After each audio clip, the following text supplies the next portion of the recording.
بەڕێزان لە سەرۆکاتی پەرلەمان و لایەن ئەلامیەکان هەمووتان و ئەو بەیانش بە هەمان شێوە بۆ هەموو پارتەکانی کە بەشدار بووی حکوومەت دەبنیان هەموو لایەن و کوتلە سیاسیەکانیش دڕوە سڵاو و ڕێز بڕیاری 325 ئەنجومەنی ئاسایشی نەتەوەیەکگرتووەکان جەخت لەسەر بەشداری ژن دەکاتەوە لە بوارەکانی حکومڕانی دانوستاندن پاراستنی ئاشتیدا بێگومان گەشەکردن و پێشکەوتنی هەر کۆمەلگایەک بەندە بە بەشداری ڕاستەقینەی پێکهاتە جیاکانەوە لە نەخشەکێشانی سیاسی و کۆمەڵایەتی و ئابووریدا. بەرجەستەکردی توانای ژنانیش لە تەواوی کایەکانی کۆمەلگا و جومگە سەرەکیەکانی حکومڕانیدا ئاماژەیەکی ئاشکرایە بۆ پێشکەوتن ئەمە وێڕای ئەوەی هاوبەشی ژنان لە دەسەڵاتدا ڕاگررتنی باڵانسی جەردەری پرسێکی گرنگی جیهانیە و هیمایەکە بۆ حکومڕانی دروست و چەسپاندنی دیمۆکراسی.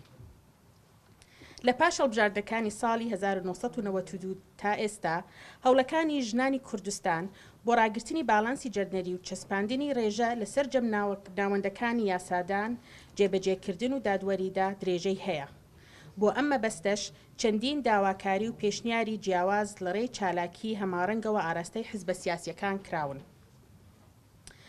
بەداخەوە لە یەکەم کابینەی حکوومەتی هەرێمی کوردستانەوە حتا کابینەی هەشتەم ڕێژەی ژنان لە سەرجەم سەرۆکایەتیەکانی هەرێمی کوردستان، ئەنجومەنی وەزیران، ئەنجومەنی پارێزگاکان، سەرۆکایەتی حزبە سیاسیەکان دەسەڵاتی دادوەریدا سفر بووە. ئەوە تازە شوادەبێنین لە پەرلەمان دەستیان پێکردووە لە سەرۆکایەتی بۆ یەکەم جارە سەرۆکایەتیەکە لەلایەن ژنەوە دەکرێتن.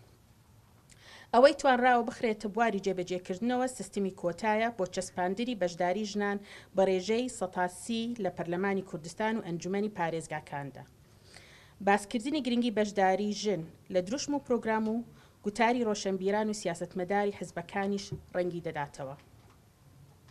بەڕێزان، داخوازی ژنان بۆ هاوبەشی ڕاستەقینە و ڕاگررتنی باڵەنسی جەندەری چەسپاندنی ڕێژەیەکە لە کۆی جومگە و نێوەندە جیاوازەکانی بڕیاردان و حکومڕانیدا. بۆیە لە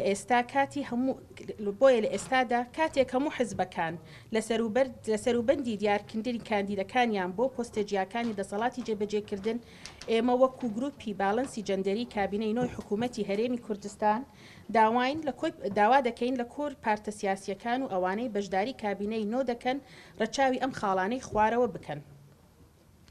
یەکەم، چەسپاندنی ڕێژەی لە 130 کەمتر نەبێتن بۆ بەشداری ژنان لە کابینەی نۆی حکوومەتی هەرێمی کوردستاندا لە سەرجەم پۆستەکانی وەزارەت و بەڕێبەرایەتی گشتی و ڕاوێژکاری و دەستەکان و هەتا دوایی. دووهەم، چەسپاندنی ڕێژەی لە 130 کەمتر نەبێت لە سەرۆکایەتی هەرێمی کوردستاندا.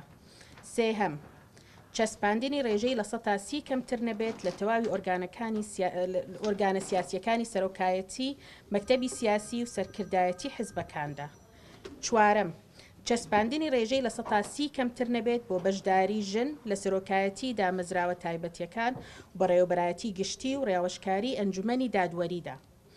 پێنجەم، هەڵبژاردننی کاندیدەکانی ژنان بە شێوەیەک کە توانا و لێهاتووی و شارەزایی و ئەزموون ببێتە پەیوەر بۆ کاندیدکردنیان.